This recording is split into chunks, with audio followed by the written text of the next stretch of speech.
Hello students, education words में आप सबका स्वागत है। हम जो चैप्टर हमारा जो चल रहा है खंड ए की क्लास 12 में पॉलिटिकल साइंस में खंड ए का इकाई चौथी इकाई जो चल रही है हमारी, इसमें भारतीय राजनीति के उभरते आयाम। इसमें हम जो चैप्टर चल रहा था हमारा नियोजन और विकास की नीति यानी कि नीति आयोग। अब इसमें हमने देख लिया था कि नियोजन क्या है, नियोजन क्यों है, भारत में नियोजन और एक अच्छा नियोजन किस प्रकार राष्ट्र की समृद्धि का प्रतीक होता है, ये सब हमने देख लिया था। आज जो हम देखने वाले हैं अभी नियोजन का विकास से संबंध यानी कि the inter relationship of planning and development. हमें देखना है कि नियोजन का जो विकास से क्या संबंध है, किस प्रकार हम नियोजन बनाएंगे और उससे हमारा विकास होगा। हम जानते हैं कि हमारे परिवार में भी कोई कार्य होता है, उसके लिए हम पहले प्लानिंग बनाते हैं कि हमें स्टेप बाय स्टेप क्या क्या काम करना है और उसके बाद हमारा विकास चलता चला जाता है। जैसे हम अगर खेत को लेते हैं तो खेत में अगर हमें फसल उगाना है तो उसमें भी हमें सबसे पहले क्या करते हैं, हम खेत को पानी देते हैं, उसमें बहार लगाते हैं और फिर उसके बाद बीज डालते हैं और धीरे धीरे ये प्लानिंग होती है। तो इस आधार पर हम कह सकते हैं कि नियोजन का जो संबंध है वो विकास से संबंध है। अगर हमारी रिलेशनशिप अच्छी होगी, नियोजन अच्छा होगा, तो हमारी अगर प्लानिंग हमारी अच्छी होगी तो हमारा विकास भी, डेवलपमेंट भी अच्छा होगा।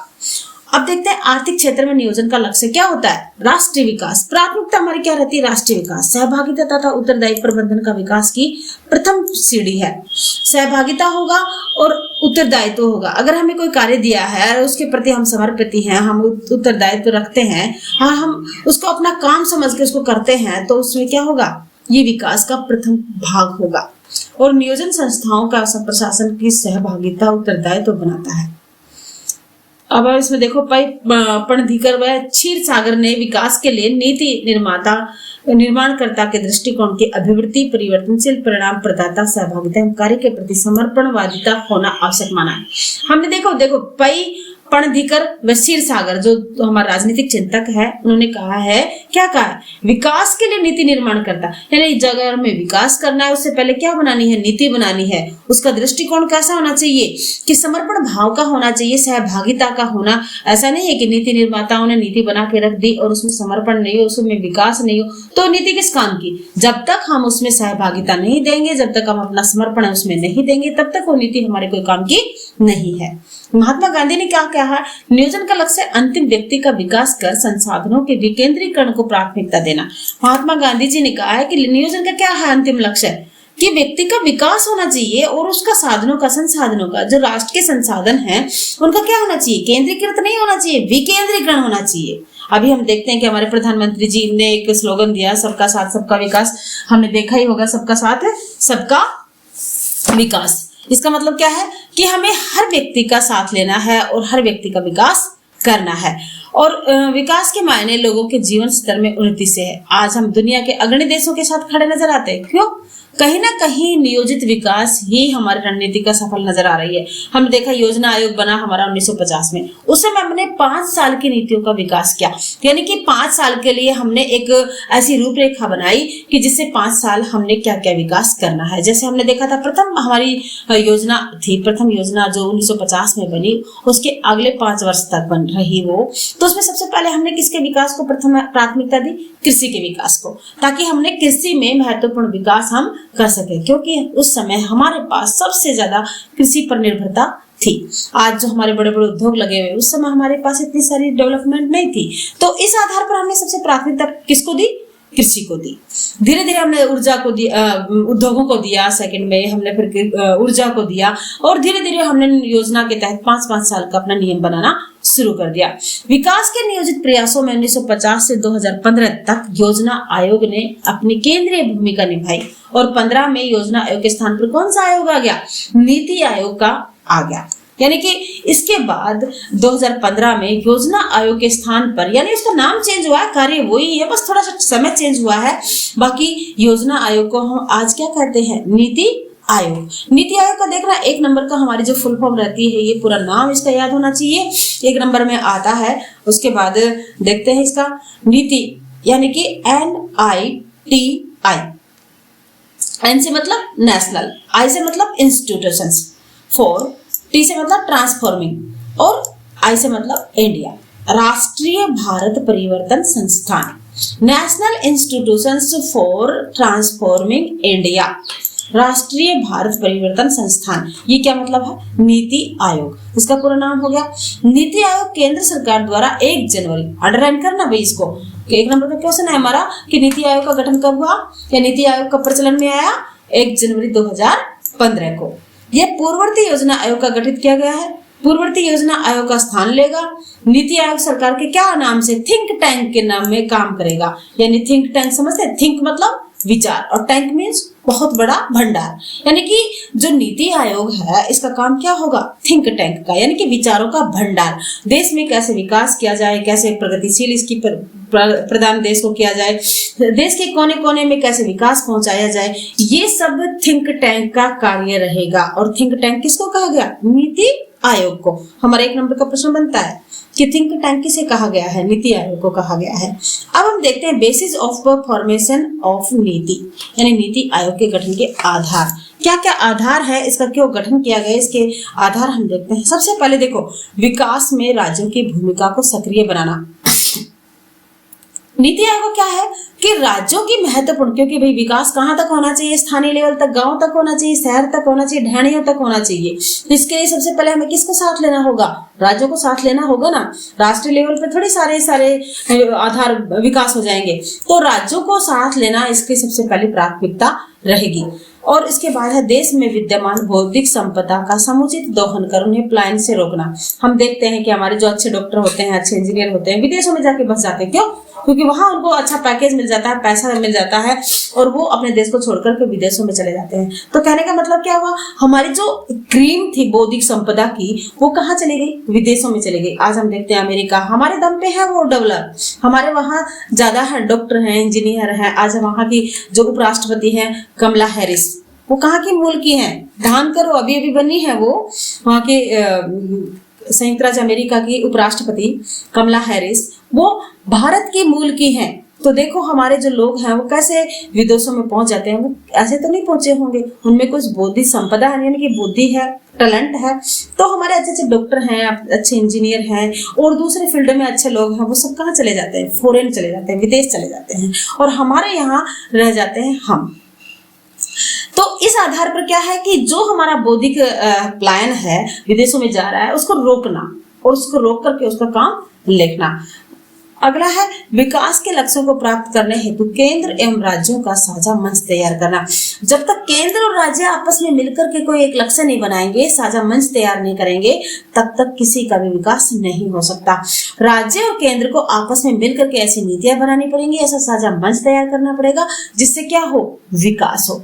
तो ये हमारे थे नियोजन का विकास से संबंध और उसके बाद नीति आयोग का गठन और नीति आयोग के गठन के आधार। अब देखते हैं हम नीति आयोग के उद्देश्य यानी कि एम्स। क्या है नीति आयोग के उद्देश्य? राष्ट्रीय उद्देश्यों को दृष्टिगोचर रखते हुए राज्यों की सक्रिय भागीदारी के साथ राष्ट्रीय विकास प्राथमिकताओं को महत्व, यानी सबसे पहले देखो हमें उद्देश्य फ्रंट पे क्या रखना है? राष्ट्रीय, और उनके बाद राज्यों की क्या करनी है? उसके साथ साथ भागीदारी और राष्ट्रीय विकास प्राथमिकता क्षेत्र और रणनीतियों का साझा दृष्टिकोण, यानी कि जिस क्षेत्र को ज्यादा विकास की आवश्यकता होती है प्राथमिकता उस क्षेत्र को देना। राष्ट्रीय एजेंडा का प्रारूप तैयार कर सौंपना, ये किसका है? नीति आयोग का। नीति आयोग क्या करेगा? राष्ट्रीय पूरे राष्ट्र का जो एजेंडा है वो तैयार करेगा, उसका प्रारूप तैयार करेगा और वो सरकार को सौंपेगा ताकि विकास हो सके।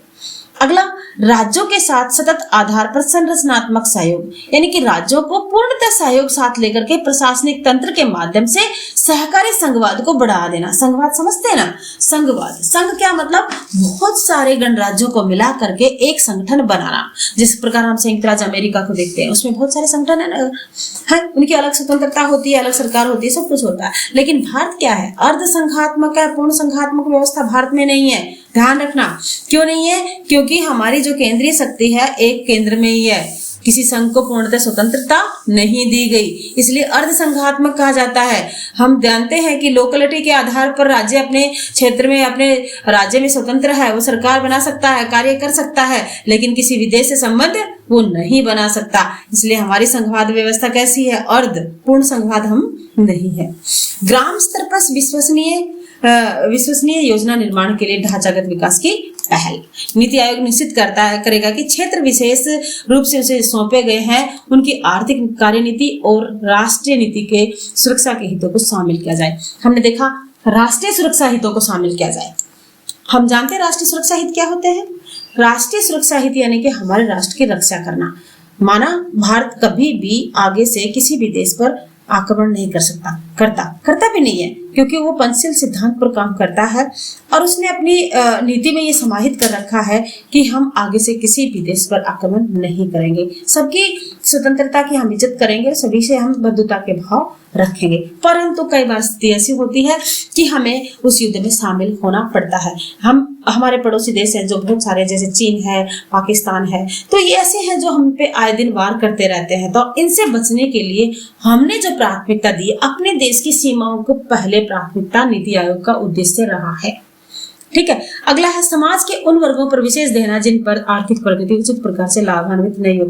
यानी कि स्वतंत्रता से पहले हमने देखा कि हमारे समाज में एक वर्ग का शोषण होता था, तो उस वर्ग पे सबसे ज्यादा ध्यान देना ताकि उसका विकास किया जा सके। और अगला है विकास की दीर्घकालीन नीति तैयार करना, यानी कि ऐसी लंबी नीति तैयार करना जिससे विकास नीति निरंतर समीक्षा और मध्यावधि संशोधन भी होना चाहिए। देश के बुद्धिजीवी संस्थाओं को राष्ट्रीय विकास की भागीदारी में सक्रिय किया जाएगा। यानी कि हम जानते हैं कि अभी मैंने बताया कि जो बौद्धिक संपदा है, हमारे जो टैलेंटेड लोग हैं, जो अच्छी क्वालिटी के व्यक्ति हैं, उनको सक्रिय भागीदारी देना, किसमें? राष्ट्रीय विकास में। अगला, विकास के एजेंडे में तेजी लाने के उद्देश्य से अंतर क्षेत्रीय एवं अंतर विभागीय मुद्दों में समाधान के लिए एक साझा मंच। हम देखते हैं कि राज्य का अलग सरकार है और केंद्र में अलग सरकार, तो उन दोनों में क्या होता रहता है? विवाद होता रहता है। तो इस विवाद को खत्म करने के लिए राज्य और केंद्र में एक साझा मंच प्रदान करना किसका काम है? नीति आयोग का। सुशासन तथा सतत न्याय संगत के विकास को सर्वश्रेष्ठ कार्यप्रणाली विकसित करना, यानी कि ऐसे न्याय संगत विकास को सर्वश्रेष्ठ कार्यप्रणाली विकसित करना, अध्ययन करना, ये है इसका उद्देश्य। कार्यक्रमों तथा नीतियों के क्रियान्वयन के लिए प्रौद्योगिकी उन्नयन, यानी उद्योगों का विकास करना, उन्नयन करना, प्रगति करना। राष्ट्रीय विकास कार्यक्रम और उद्देश्यों की प्राप्ति के लिए अन्य आवश्यक गतिविधियों को संपादित करना। यानी नीति आयोग ऐसे कार्य कर सकता है जिससे अपना राष्ट्र का विकास कार्यक्रम सुचारू रूप से चलता रहे। तो ये तो हमारे उद्देश्य हो गए नीति आयोग के। अब इसमें देखते हैं हम नीति आयोग का गठन कैसे होगा। देखो, गठन करेंगे हम इसका। सबसे पहले देखो, इसका अध्यक्ष कौन होता है? प्रधानमंत्री होता है। हमने देखा योजना आयोग में भी अध्यक्ष कौन होता था? प्रधानमंत्री ही होता था।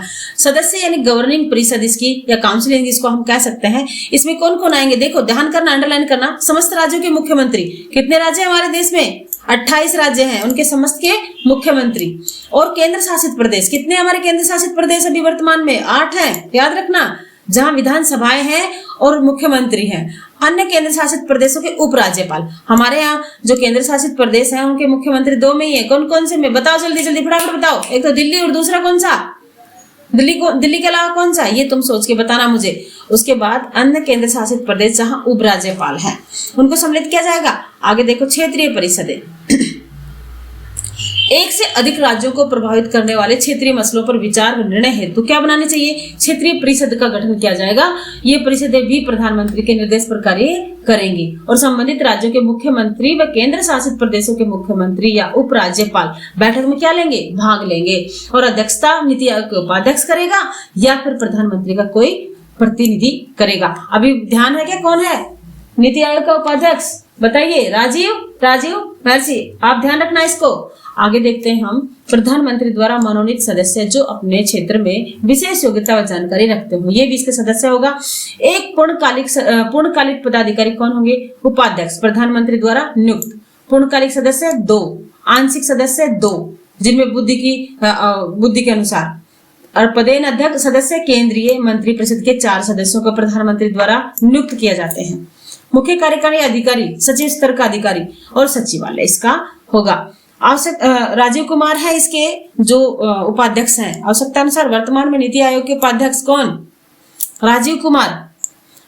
2 पूर्णकालिक सदस्य हैं, कौन कौन? विवेक और देवराय और बीके सारस्वत हैं। और इसके अध्यक्ष कौन है? बताइए। श्रीमान नरेंद्र मोदी। इस प्रकार हमारे नीति आयोग का जो चैप्टर है, इंपॉर्टेंट चैप्टर है। इसमें से 4, 6 और 2 और 1 नंबर के क्वेश्चन बिल्कुल आपको ऑलरेडी मिलेंगे। इस चैप्टर को अच्छे से रीड करना है हमें, बहुत ध्यान से। इसके इंपॉर्टेंट क्वेश्चन मैं तुम्हें बाद में और करवाऊंगी। अभी हम रिवीजन में आएंगे तब इसका अच्छे से इसका लेंगे। अभी इसमें देखते हैं महत्वपूर्ण बिंदु।